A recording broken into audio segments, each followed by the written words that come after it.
Star Fox Stop Asking will release on the successor console to the Nintendo Switch. It'll be another retelling of Star Fox 64, and if you don't buy it, Doug Bowser will publicly execute Falco.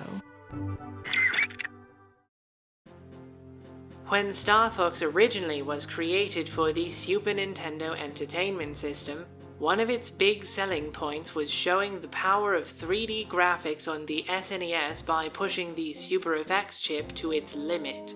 When Star Fox 64 released on the Nintendo 64, it showcased the graphical leap of just one console generation and introduced everyone to the idea of rumble feedback.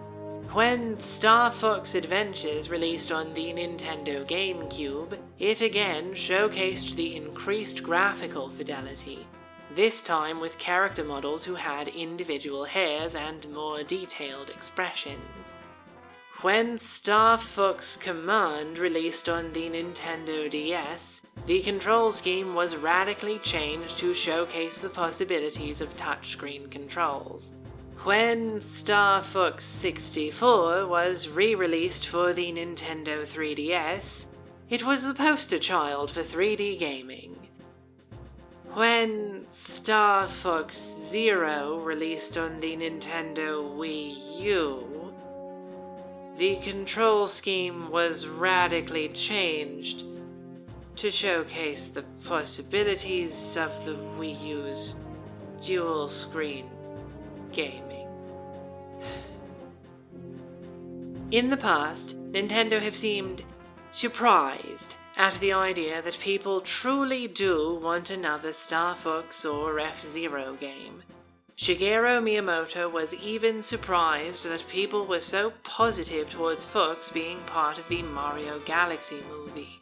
The question is always, what would people even want from a new game? Star Fox in particular seems to be saddled with the burden of needing to show off something in order to justify its existence. There are exactly 2 Star Fox games that don't fit this mold: Star Fox 2, the previously unreleased SNES game, and Star Fox Assault, the second Star Fox game on GameCube.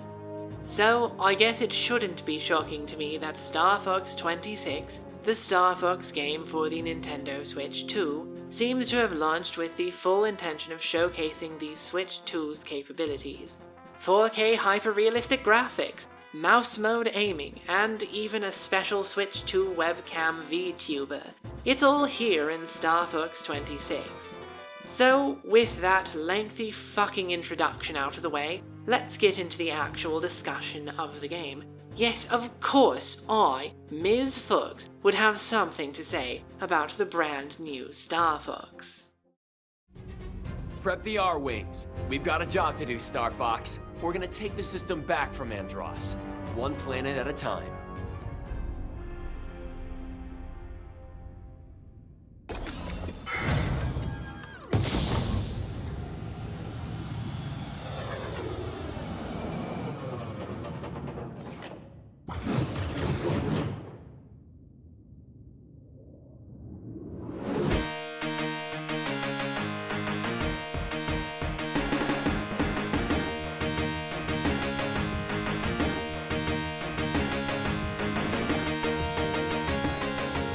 With all that preamble, you'd think I'd have a lot to say about the experience of playing the game itself, but it's honestly hard to find anything that wasn't obvious from the get-go.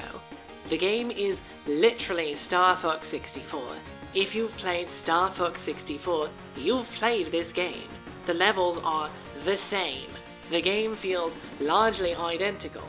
The difference here, by and large, comes down to aesthetic, and honestly, the aesthetic is just fucking worse. Before playing, in seeing the gameplay footage, there was a brief moment where I thought maybe my only aesthetic problem would be the characters, but it's so much worse. Lighting is darker, less deliberate, and uses less color range. It feels like lighting that's trying to hide something, as if bright, deliberate lighting might show all the flaws in this heavy air quotes art style. This is so well demonstrated with the Andros boss fight. It's dim and dark, and even still he just looks plastic and fake. You can see the seams, literally giving away that this Andros is but a facade. They could have gone with the unsettling direction, flung him into the uncanny valley, and at least have made a choice. Even in Andros's true form, the eyes look plastic, like two satellites, and the brain looks like an acrylic replica, not an unsettling giant organ. You would think this is the one place where the realism genuinely improves the experience, but they couldn't even give us unsettling, hyper-realistic Andros. They still held back to deliver this nothing of a graphically intensive aesthetic. Dialogue and voice acting here are needlessly tweaked. And look, I've seen the Good Vibes gaming video, and fundamentally I disagree with the premise. Localization matters. Localization can be make or break for a series, and localization differences can be defining choices. Sonic wouldn't still be eating chili dogs if localization meant nothing and affected nothing. Like it or not, the cornball dialogue, the radio drama energy, that defined Star Fox. It defined and informed the characters and series. And it's fine to want to change that definition. It's been a fucking decade since the last entry, but you have to replace it with something worthwhile.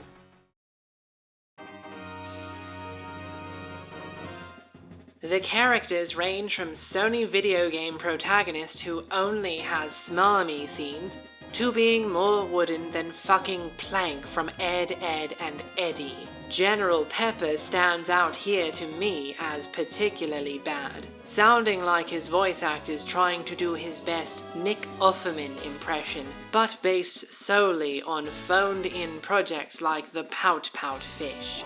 The two primary voice direction moods are smug and neutral in this game. The original voice direction is cheesy, campy, and cornball, while this is so subdued that it makes every cutscene skippable on the first fucking watch. No one has any fucking sense of urgency despite this supposedly being a fucking war. And speaking of cutscenes, the basic mission debriefings have been replaced by boring, uninteresting exposition that not only lays out in unnecessary detail all the unneeded justification for each and every mission, but also adds extra justification for the alternate paths you can sometimes choose. The game wants so desperately to walk you through every fucking detail, but can't even be bothered to make it sound interesting. Seriously, just look at these two introductions for Sector Y and tell me genuinely which one conveys an actual sense of fucking urgency. Corneria is saved. Andros's forces are in full retreat. As promised. My crew is worth what you're paying us, General. Some of your crew is worth it anyway. Because you shot down the attack carrier, we were able to obtain a wealth of enemy intelligence. Crucially, we've learned that our main fleet has been targeted for attack as it passes through Sector Y. Attempts to warn our people have gone unanswered. I'd like you to rendezvous with them ASAP. If you can take this opportunity to decimate the enemy forces, all the better. Get out there and back up the fleet, Star Fox. Understood, General. I'll have Rob plot a course. I had planned to route us through the Meteo asteroid field, but it sounds like they need us in Sector Y. Wait a minute, Fox. Scans are showing unidentified energy emanating from within the asteroid field. Maybe we should investigate. A science field trip. Just what we need. Andros's army could be using Meteo as a staging area for the invasion. But never mind that. You heard General Pepper. The fleet needs our support in Sector Y. Fox, we're under attack. Help us out here. I'm on my way. Even dialogue events in the game are changed, sometimes seemingly for no reason. During the Star Wolf fight, was it really necessary to change "you're good, but I'm better" to "you're good, but this ends here.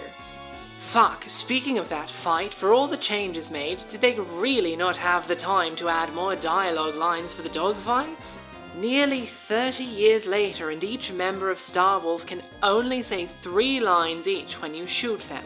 I'm not trying to uphold the original Star Fox 64 as some epic bastion of video game dialogue. But what the fuck is the point here of toning down the one-liners, upping the exposition, and giving everyone a fucking Ambien? Where's the drama? Where's the cheese? Where's literally anything that makes the dialogue not feel incredibly phoned in? I'm not saying this to harp on the voice actors. I'm sure they were doing the best with what they were given. I'm harping on whatever voice director or executive decided that the primary demographic for Star Fox is humorless businessmen who exclusively watch mediocre Netflix dramas. Literally, what the fuck happened here, Nintendo? You're supposed to be the people who understand that people don't care about fucking graphics or polygons. They care if the game is fucking fun. Why does hunched over, horrific Mr. Star Fox make the game more fun? There's a reason Mario doesn't look like this. There's a reason Donkey Kong doesn't look like this. They don't even run across the desert when you roll credits on the game. Come on! What are we even doing here? Sorry, Zelda fans, I think this means the Ocarina of Time remake is going to suck ass. Even in the gameplay department, they couldn't be bothered to change up the control options. Mouse mode in single player exclusively puts you in first person and pulls the camera forward, which, while making it easier to aim, gives you less of a sense of where your ship is and makes it harder to see the things around you. This is okay in missions that use the Landmaster and even the Blue Marine. But this first-person aiming style is miserable for any time you're piloting the R-Wing outside of some select all-range mode fights. Independent aiming and movement is only possible in co-op, which is fucking absurd because they solved this in fucking Star Fox Zero. Where's the gyro controls? Where's the button remapping? Where's anything that doesn't make this alternate control style seem superfluous? I should be able to play this game how I want with the control combinations I set, because this is the 3rd fucking time Nintendo have sold this goddamn game. They sold it in 1997 when I was born, and again in 2011 when I was in high school. And now it's 2026, and it's the same fucking game with no meaningful changes. Nintendo have asked the question of what people want from a new Star Fox game. Given my channel history, I suppose this would be the part where I write some kind of fanfiction for my pitch of a new game. I did it for Princess Rosalina, both a Sonic and Pokemon platform fighter, a fucking Sonic spin-off movie, and hell, I've got more ideas on the way, including a script that's already written. But I don't need to do that at all for Star Fox. The question has already been answered, remarkably, even by Nintendo themselves. Star Fox 2, Adventures, Assault, and Command are all games which move the story forward in some way. Adventures and Assault even sold pretty decently for GameCube games, with Adventures breaking 1 million sales and Assault stopping just shy of it.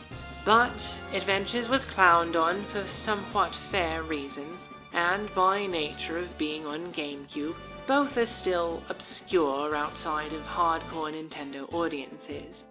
Command had some controls that were rough to get used to, but those who stuck with it have sung its praises, and so it and the GameCube duology have been getting their critical re-evaluation. I'm pretty new to the Star Fox fandom compared to something like Sonic or Pokemon, and my jumping off point was Star Fox 64 3D.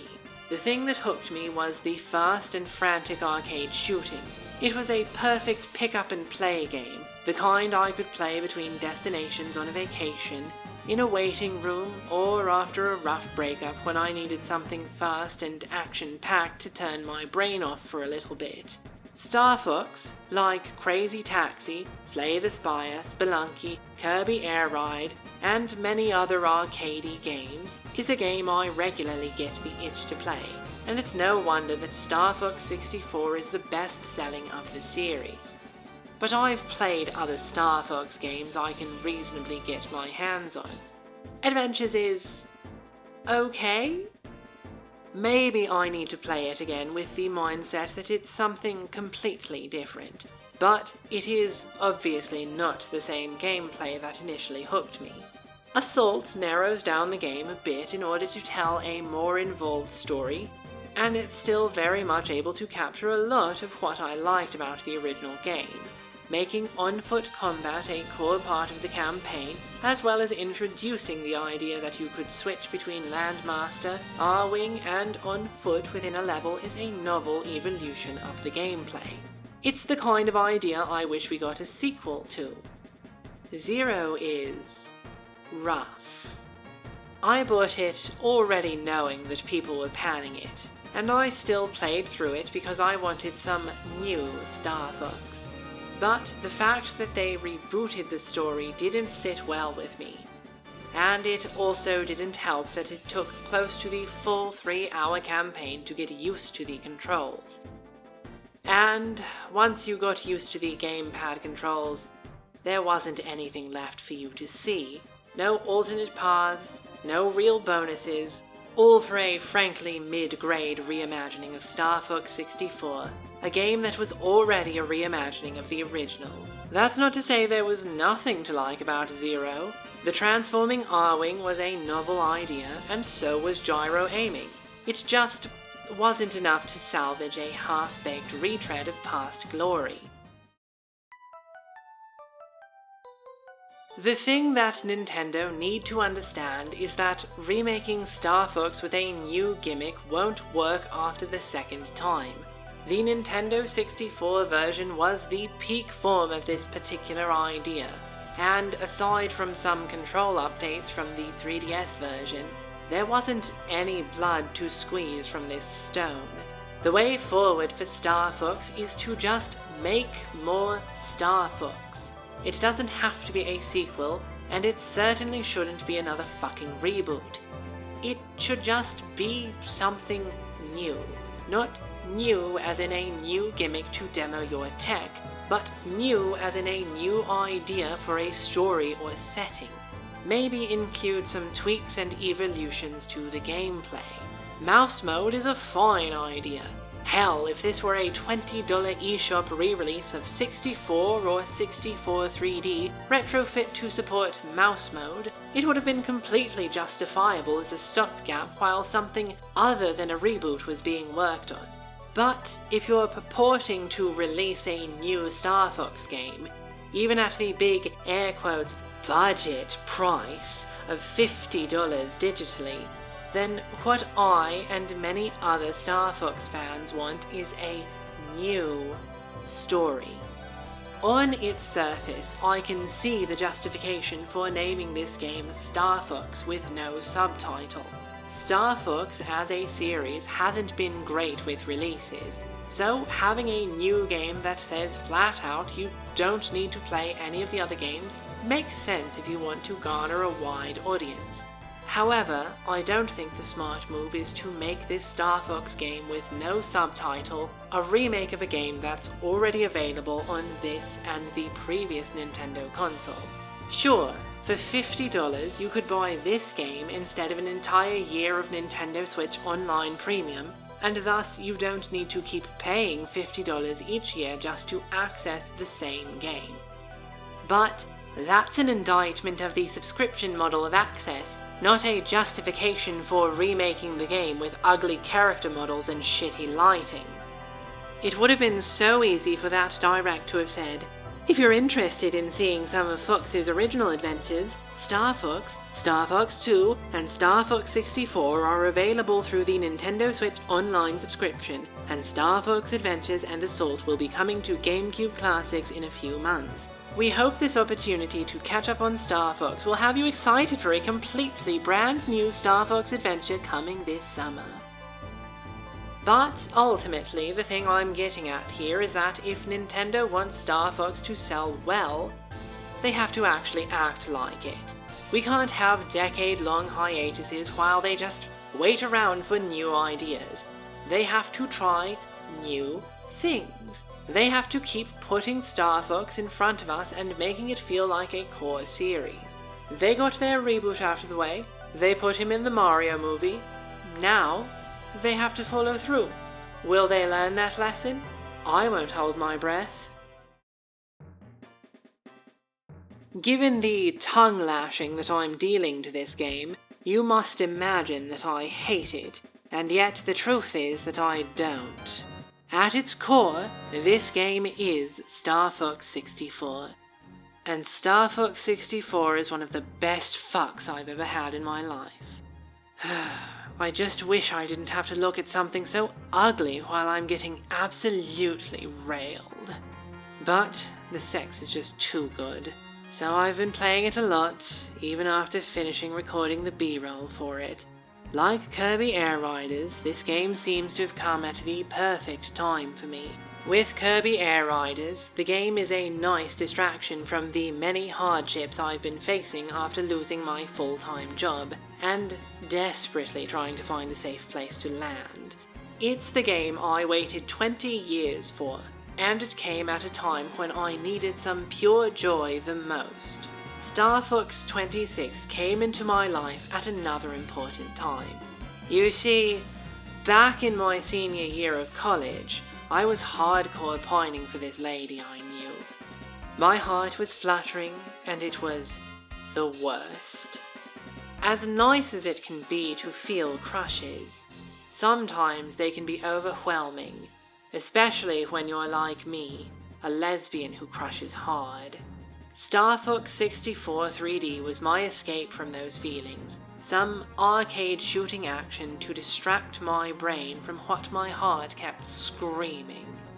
Well, without getting too personal, I've been going through it recently in the romance department. So, Star Fox 26, even with its butt-ugly aesthetics, is a welcome distraction from my relentless heart. And clearly I need the distraction because this is the first time I've played this game enough times and with enough dedication to earn all the medals necessary to unlock Expert Mode. My first time unlocking Sunglasses Star Fox, and he looks like shit. And yet, my heart still compels me to play more. Hell, I even went in and got all the medals in Expert Mode. And what a fucking rip-off that there's no unlock for the on-foot mode anymore.